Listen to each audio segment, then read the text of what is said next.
Please like, share, and subscribe. Luto naman tayo ng lumpia.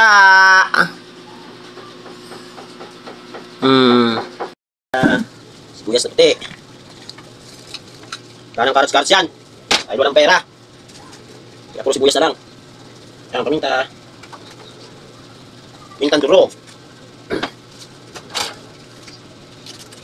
Tapos,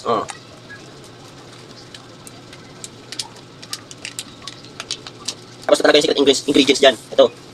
Yan. Kaya nagpapasarap dyan. Diba?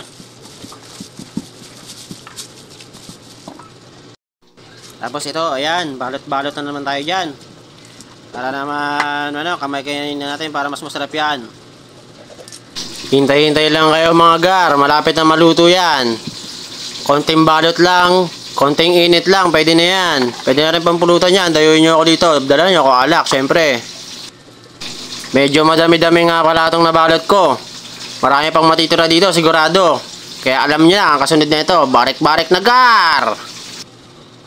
Tara na, habang maaga pa, para masimulan na agad yan. Okay, luto na. Tapos na magbalot. Yan na. Syempre, papaitan na ako ng mantika sa kawali. Siyempre, shoutout nga pala kay Junel. Ito, binigay niyan, tilapia, 2 malaki. Maraming salamat sa iyo, par. Makita ko ulit. Luto na tayo. Lagyan natin. Yan. Bigyan natin ng apoy. Yan.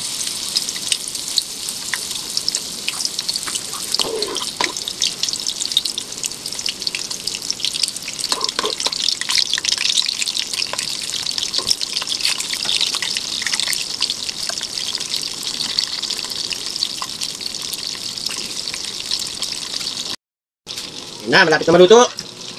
Nagkukulay brown na siya. Sarap ng kain na ito. Ang baliktad pa, para siguradong luto ang loob.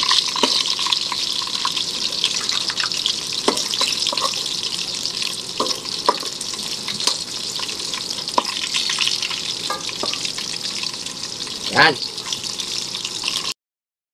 Ayun, naluto na nga pala ang ating lumpia. Ayan siya. Dami niyan mga gar. Ayun, syempre, titikman na muna natin. Tikman natin kung masarap. Sausaw natin sa suka. Yan.